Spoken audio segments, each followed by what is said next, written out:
हम सीधे जरा एक एक रिएक्शन लेते हैं। खास मेहमानों का पैनल लगातार हमारे साथ बना हुआ है। आशीष का रुख कर लेती हूँ और उनसे जानती हूँ आपका आकलन क्या कह रहा है, ये आंकड़े और ये तमाम जो जानकारियां सामने निकल कर आ रही हैं ओपिनियन पोल से जुड़ी हुई। आशीष, देखिए, तीन चीज़ें इस पे बात करना चाहिए हमें। जो सीटें भी दिखा रहे थे, तो मोटा मोटी बंगाल जो है बाइपोलर पॉलिटिक्स है और आज के दौर में टीएमसी और बीजेपी के बीच में कड़ी टक्कर है। जो स्पेस है वो 40% के आसपास वोट शेयर जो है दोनों पार्टी के पास है ही है। उसमें जो भी जिनके पास भी 2-3% का एज होगा वो ज़्यादा सीटें ले जाएंगे। दूसरी जो इसमें डिस्टिंक्शन है वो नॉर्थ बंगाल और साउथ बंगाल की बात है।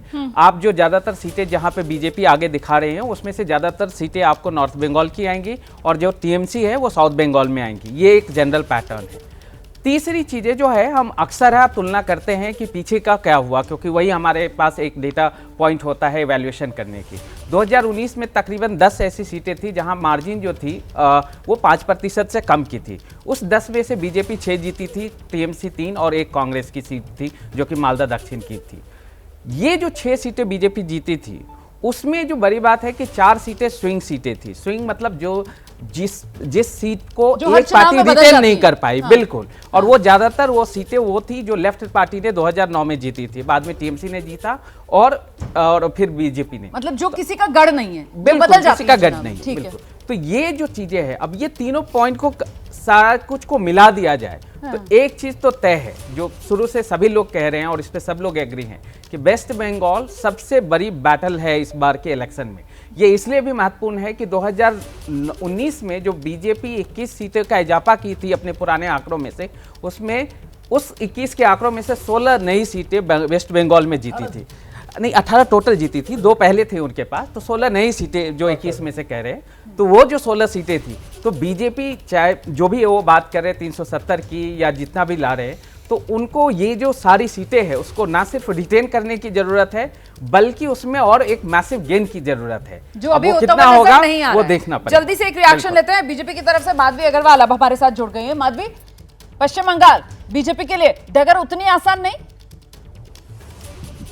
मुझे ऐसा लगता है कि जो आंकड़े आ रहे हैं उससे भी ज्यादा अच्छे आंकड़े आने वाले हैं। जितनी सीटें बता रहे हैं सर्वे में उससे भी कहीं ज्यादा, क्योंकि आज जो पश्चिम बंगाल की जनता है वो कहीं ना कहीं भारतीय जनता पार्टी के साथ में आंतरिक रूप से जुड़ चुकी है। जिस तरीके की स्थिति पश्चिम बंगाल में लगातार सालों से चल रही है, जिस तरीके से लोगों के लोकतांत्रिक जो उनके अधिकार है उनका हनन हो रहा है, खास करके अगर राजनीतिक स्तर पे देखा जाए तो राजनीतिक स्तर पे लोकतांत्रिक हनन बहुत सालों से हो रहा है यहाँ पर। तो आप देखिए जिस तरीके की टेंडेंसी से सीपीएम चुनाव लड़ती आई, आज टीएमसी की पार्टी जो है उससे भी ज्यादा खराब स्थिति में आज लोकतंत्र को लेकर आई है। राजनीतिक स्तर पर लोग अपना नामांकन नहीं भर सकते। पंचायत इलेक्शन में जिस तरीके का यहाँ पर युद्ध होता है, जिस तरीके से यहाँ पर हिंसा होती है, वो लोग देख रहे हैं। आम जनता त्रस्त है टीएमसी से, और टीएमसी की जो नीति है वो नीति आज लोग उससे उचट चुके हैं। खास करके आप देख लीजिए जिस तरीके से इलेक्शन के कैंपेन में इनके जो प्रत्याशी हैं, खास करके मैं सुजाता मंडल जी की बात करूंगी, उन्होंने सामने कैमरा के सामने कहा कि भाई मीडिया सामने खड़ी है, मुझे उससे कोई फर्क नहीं पड़ता,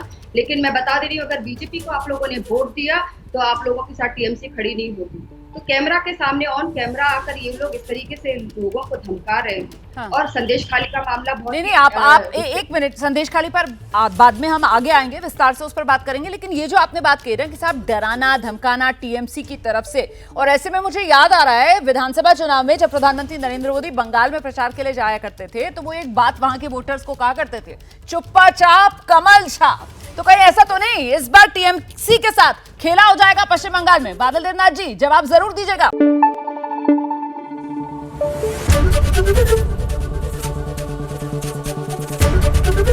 एबीपी न्यूज आपको रखे आगे।